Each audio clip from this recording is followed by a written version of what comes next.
Okay, so we're talking about wrists and about wrists during push-ups and how wrist pain during push-ups or in any kind of hand weight-bearing exercise is optional. Your wrist does not have to hurt, and I know that it bothers so many people, so we're going to get over it right now.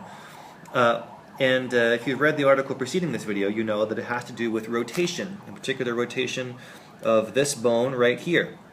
So as you see my hand in this position, I want you to watch my knuckles for a moment, these knuckles right here. Because if I want to turn this bone, I can't do it from my elbow. I have to do it from my hand, because at the moment that's the source of power. That's the source of ground reaction force. Okay, so watch those knuckles for a second. I'm going to spiral my knuckles inward. Now I know it's not a very big motion, but watch again. I'm going to take this first knuckle right here, and I'm going to spiral it this way, kind of toward the camera. Okay, again, ready? Here we go. Spiral. Now, as I do that spiral over and over again, if you watch what's happening to my forearm, it's turning. It's turning toward the camera. But I'm not trying to move my forearm. I'm only trying to spiral my knuckles, almost like they're suctioning against the floor a little bit. Now, something really cool happens when I do this. I get to absorb lots of ground reaction force when I'm suctioned to the ground like that. So now if I take my wrist and I start to flex it forward, it moves quite a bit. And right about there, I can begin to feel some stretch and some resistance.